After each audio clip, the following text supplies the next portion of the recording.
Hey everyone, I'm Jon Jordan, your host for the show, and the theater manager here at the Albert and Eunice Boscov Theater, conveniently located on the first floor of GoggleWorks Center for the Arts, right here in beautiful downtown Reading, Pennsylvania. If you're a movie lover here in the greater Reading area, this program is for you. We'll keep you up to date with some of the coolest local movie theaters, offering some of the coolest programming, from new release indie titles to major blockbusters on the biggest screens around, local film premieres, annual film festivals, and unique cinematic experiences you aren't likely to find anywhere else. We'll take you behind the scenes at some of your favorite local movie theaters, showing you a side of them you've likely never seen before. And, hopefully, we'll introduce you to some new theaters you haven't visited yet. This month on the show, we're going behind the scenes at one of our favorite local movie theaters. We'll talk about its history, its typical programming, and everything that makes it unique.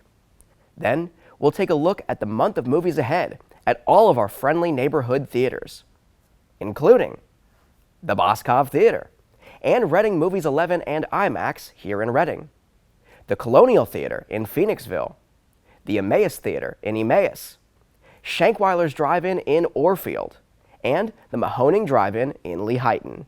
So grab your popcorn and sit back. At the Movies starts right now.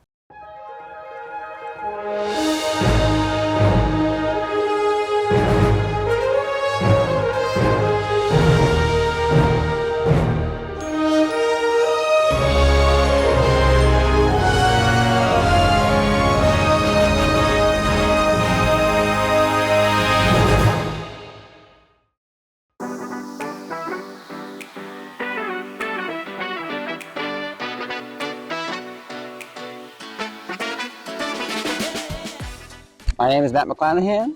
I'm Lauren McChesney. And we're the owners of Shankweiler's Drive-In Theater in Orefield, Pennsylvania.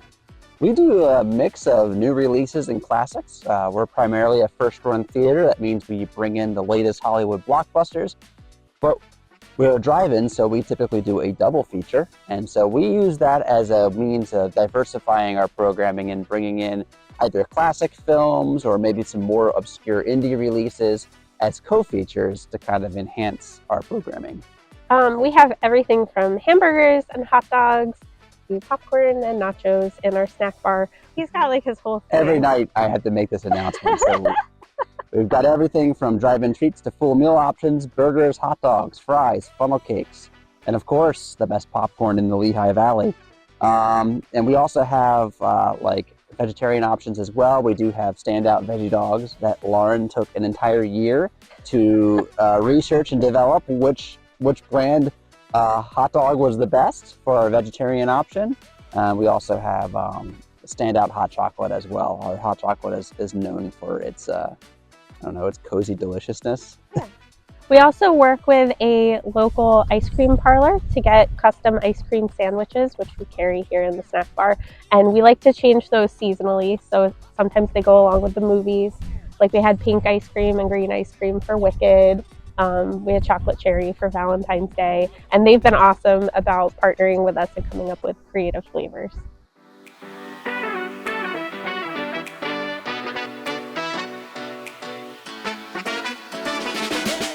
We can fit 300 cars, and then however many people are in those cars. Well, as you can see, we're a drive-in, we're outside. So really, the experience of watching a movie is kind of whatever you want it to be. So you can watch from inside your car, which is the classic, 50s drive-in way to take in a movie, but you can also sit outside in front in chairs like this. And so there's a lot of ways you can take in the movie. A popular thing that we've seen in the last couple of years is people will bring their like SUV or their crossover, and they'll actually raise the back hatch and sit in the back and kind of create like a cozy little like living room setup. And we see that happening all the way through the winter too. People love to kind of bring their own sort of custom. Although we see chairs outside during the winter sometimes too. People like to sit in the snow. More power to them. We have a fairly modern projection room, typical of a first-run theater. We are digital projection. That's what enables us to bring in these new released movies. We have a giant projector. I like to joke that it's half computer, half furnace.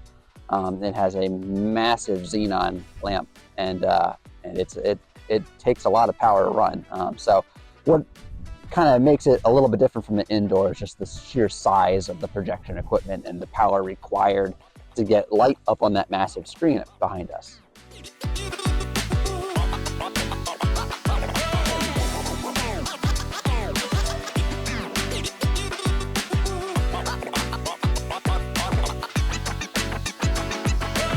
Shankweiler's Drive-In Theater opened April 15th, 1934.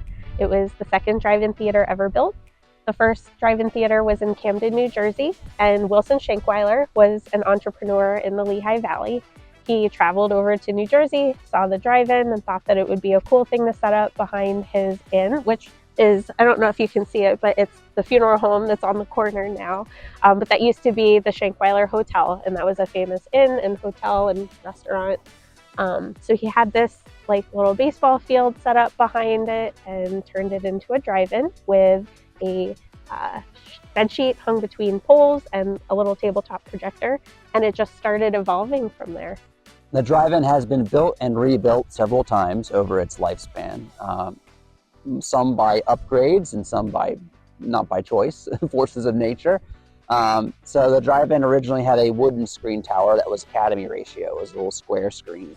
And in 1955, Hurricane Diane came through and damaged the place severely, forcing Wilson to rebuild the drive-in. And at that point, in the mid-50s, it was an opportunity for him to kind of bring the drive-in up to the then modern spec. And that's when we got things like the grading and the ramps and the giant cinemascope screen that you see behind us. That's why the snack bar looks a little bit more traditional with other drive-ins at this point. It looked a little different before that, but it started turning into the classic drive-in setup. It's important to kind of keep in mind that Shankweilers came up before drive-ins were a thing. So it predates a lot of the classic drive-in infrastructure that we all recognize in a traditional theater. So, you know, that the natural disaster, as unfortunate as it was kind of an opportunity for Wilson to bring the theater up to that modern spec.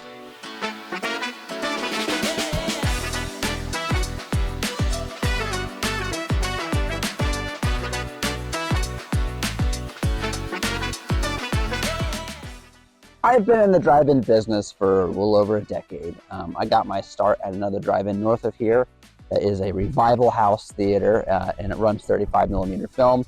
At the time it was first run, this was like 2014, so tail end of 35mm film being distributed. And so the going thought was go digital or go dark. And we took that model kind of on its head, and we leaned into 35mm and turned it into a retro art house or a repertory house theater playing classic kind of grindhouse cult films. And that took off, and I really spearheaded the marketing on that and the general theater operations. So I was all over the place doing all kinds of stuff, and I got really involved in exhibition. Before that, I was into filmmaking. So I was kind of taking that love of movies and applying it to showing movies. And then I ran that for about 6 years. And during that time, Lauren started coming to the theater. Yep. I was a social worker at a hospital, and I liked going to movies by myself. So I started going to his drive-in and met him there. And eventually we started dating. We started traveling around and going to other drive-ins, and we always talked about what it would be like if we owned our own. And then this one was for sale. Yeah, 2020 hit. We lived like 10 minutes from and the pandemic happened, and all the movie theaters had to close down. At the time, I was starting up this tiny little company that was doing pop-up movies. And in just a couple months, I really quickly grew that business to get a bigger screen and do drive-in style events for these shuttered theaters. And that became a full-time job. I was the exhibitor for a lot of area theaters who were closed during the pandemic. And I did that for several years. And it was actually, by growing that company, it enabled us to create kind of a proof of concept to then purchase Shankweilers. It's the oldest one. That's probably the big one. It's got the Guinness World Record to prove it. You know, whenever we say online, like, this is the oldest drive-in theater operating, we get a lot of the actuallys, and they're always wrong. Yeah. This is the oldest one operating. The only one that was older than this is actually long gone. In fact, the Camden Auto Park, is that what it was called? Yeah, or Park Inn. Park Inn, one of those names. It was before flips between it them. flips around. But it was only open for about 5 years. For the majority of Shankweiler's existence, it has been the oldest operating theater. Also, our programming kind of makes this stand out, because most first-run theaters are strictly first-run. Maybe they'll run a retro movie every once in a while, but it's not part of their core programming, where we've really integrated it to be part of what you can expect to see here at the drive-in at any weekend, whether that's in the winter or the summer. You're not going to be surprised to see a retro movie creep on our screen, at least for a co-feature. We like to kind of make that unique pairing, and we're very intentional about what we put on screen, as much as we can be.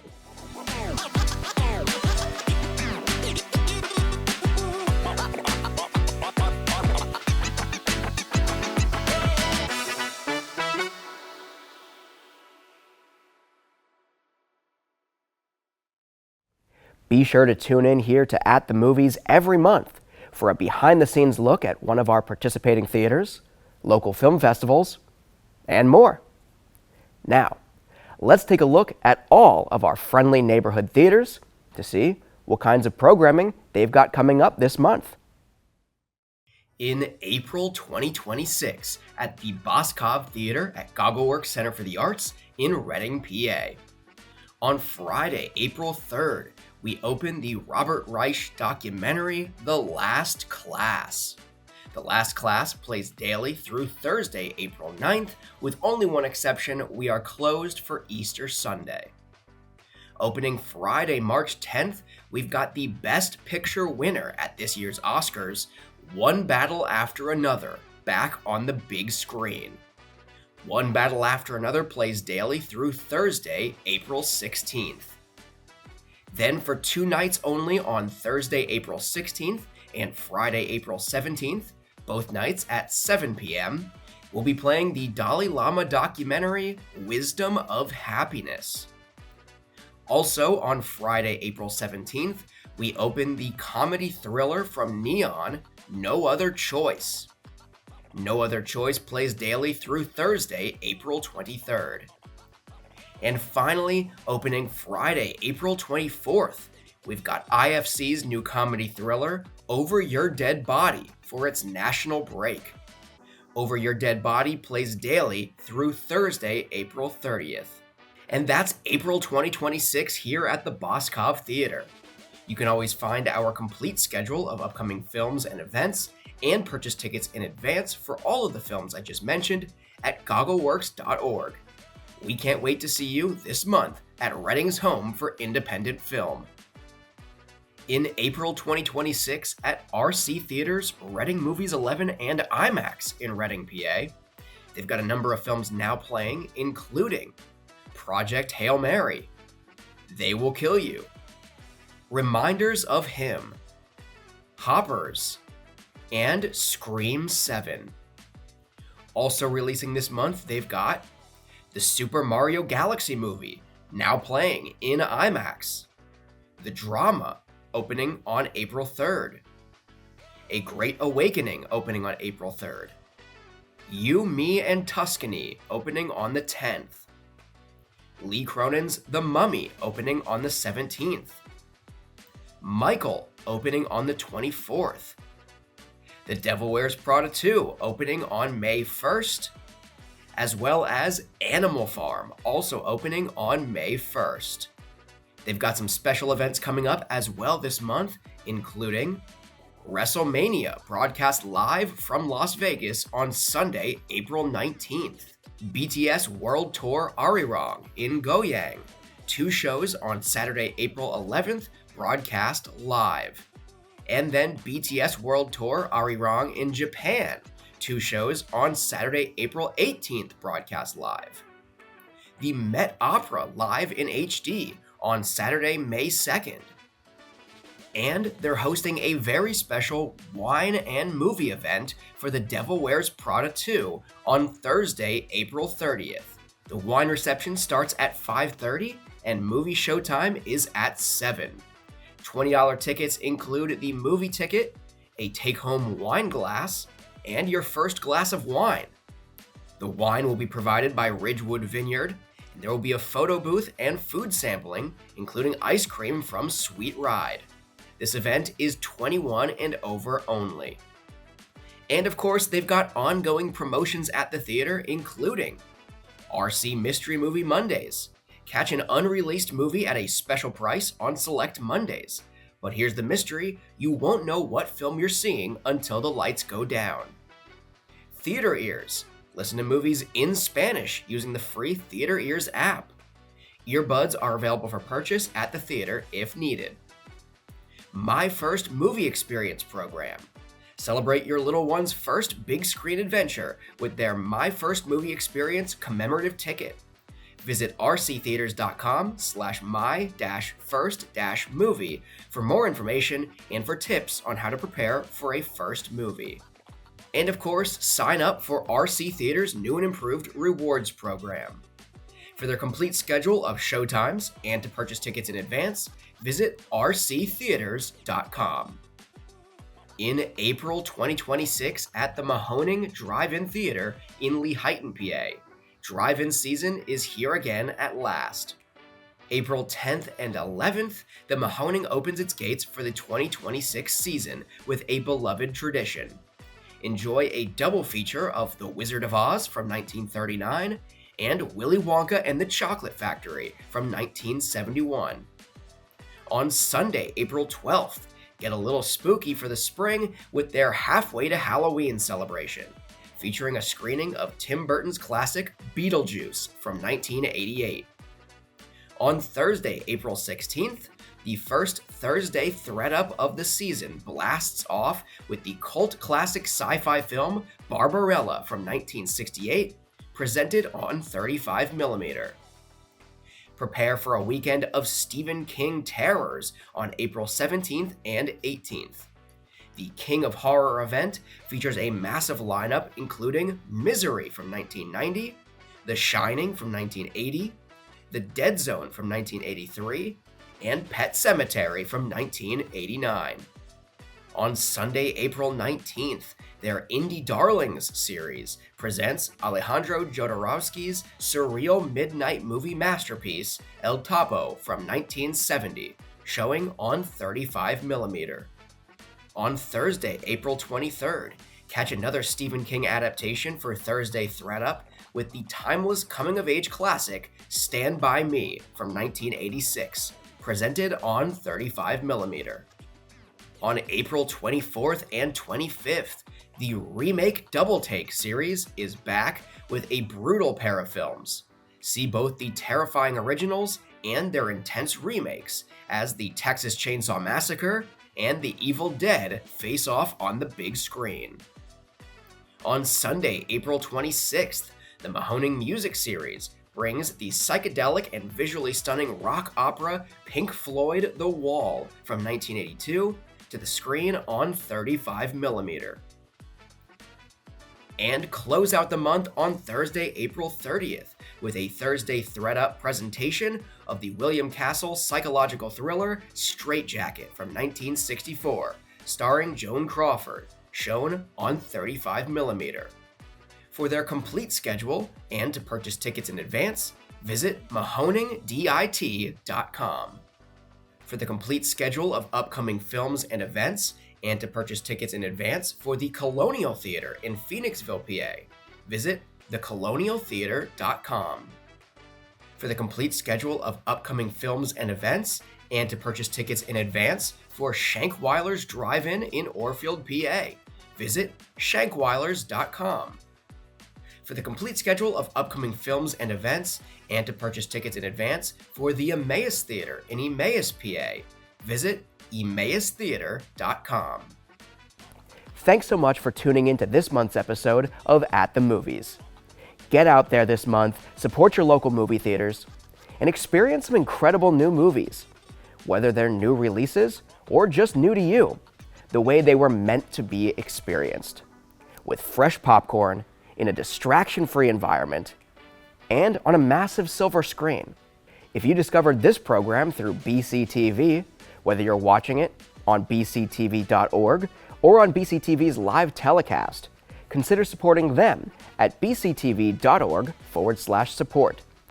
BCTV is Berks County's local nonprofit community media organization that enables programs like this one to reach and inform more people in our community. Until next month, I'm Jon Jordan, and I hope to see you at the movies.